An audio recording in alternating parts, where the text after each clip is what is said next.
তোর লগে থাকবো তোর মার ও ভাই মার ও বাবা আমার বোন ও মা রে ও ভাই আমার কথা বুঝেন ও ভাই না আমার বাইরেন না। বাড়িতে কেউ আছেন? বাড়িতে কেউ কি আছেন না ঘুমায় পড়ছেন? কেডা? জি আমার আপনারা চিনবেন না, একটু যদি বাইরে আসতেন।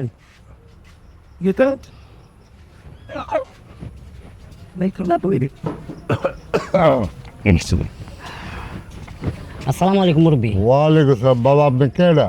জি আমি আসছিলাম এই এলাকায় একটা কাজে, জি কিন্তু অনেক রাইত হয়েছে, যাওয়ার মতন অবস্থাও নাই।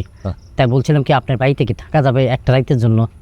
আসলে কই কি ওর মা নাই তো, আমার একমাত্র যুবতী ভাইয়া অবিবাহিত। বাবা ও না থাকলে আপনার থাকার জায়গাটা দিতাম আমি। ও যুবতী মায়া, অবিবাহিত বলছেন তো সমাজের ব্যবস্থাটা আপনারা চিনি না জানি না, আমি হেল্পটা করতাম আপনারা, কিন্তু এখন পারবো না। আপনি অন্য কোথাও গেলে আমি খুশি হব। চল মা। ঠিক আছে বাবা। হ্যাঁ আসসালামু আলাইকুম। জি ওয়ালাইকুম আসসালাম। যুবতী মাইয়া ঘরে থাকলে কি ঘরে থাকতে দিতে পারে না?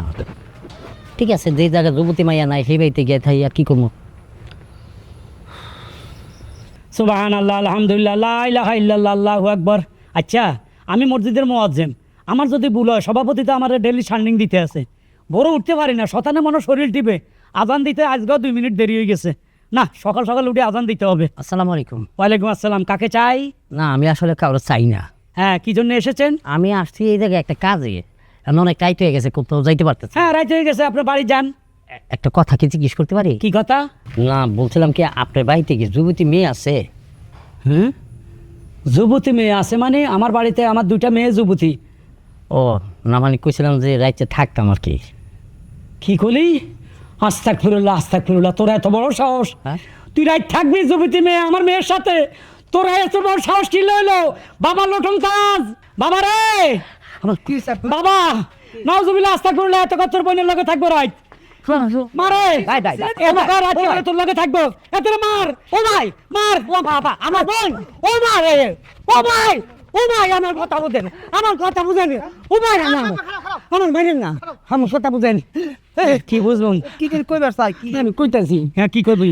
আমি এলাকায় একটা কামের, হ্যাঁ রাইটটা গেছে বললাম থাকতে না, গেছে এক মুরব্বীর বাড়িতে। হে মুরব্বীর বাড়িতে কইছে আমি রাইটটা থাকুন। হ্যাঁ কইছে বাবা রে আমার বাড়িতে যুবতী মায়া আছে, আমি তোমার থাকতে দিতে পারবো না। হ্যাঁ ভালোই তো কইছে, সেই কারণে ওখান থেকে আইসি আপনার এখানে। আইয়া আপনারা জিজ্ঞাসি আপনার এখানে কি যুবতী মেয়ে আছে?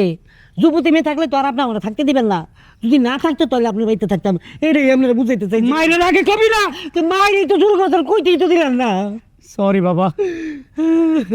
এখন কি রাইতে থাকুন দেবো? ওই যে গরু ঘর খালি আছে, এক পাশে গরু এক পাশে তুই থাক, যা যা মশা কামড়াইতো না, যা চল করো চল। আব্বা এটা তুমি কি করলা? কথা শুনলা না, বুঝলে না কোনো কিছু না, সবসময় না বুঝলে না বুঝে একটা জ্ঞানজাম লাগাই দাও, খুদ দেয় বেটাটা মারলে।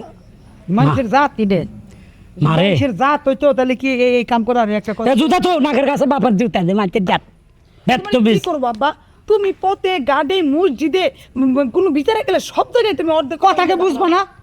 লোকটাকে কম কেন বুঝা মানুষ উগলে পালাইছে। আরে বয়স হয়েছে না, অর্ধেক কথা বললে মাথা গরম হয়ে যায়। অর্ধেক কথা কবরে গেলে তো মাথা ঠান্ডা হইব। জন্মের পর থেকেই দেখতেছি। এদিকে আসো। যদি গরু চুরি করে লই চাই। হ্যাঁ কাকা কইছিলাম কি গোয়াল ঘরে অনেক মশা, আমরা কি একটা কয়েল দিতে পারেন? কয়েল লাগবো না, তোমার অনেক মারছি, খুব মারি খাইছো, তোমার প্রতি একটা মায়া হয়ে গেছে আমাদের। তুমি এক কাজ করো, আমার ছেলে লোটন তাজ আছে না, তার সাথে ঘুমাও, যাও তার রুমে চলে যাও। ভাই তুমি লয়ে যাও, আমি খাওয়ান করতেছি, আবার ঘরে আইও। আসো। ভাই জান একটা কথা বলি, মানে খাওয়ান কি আপনি লেগে পারবো না আমার লেগে পারবেন? খাস কি এটা? এটা খাস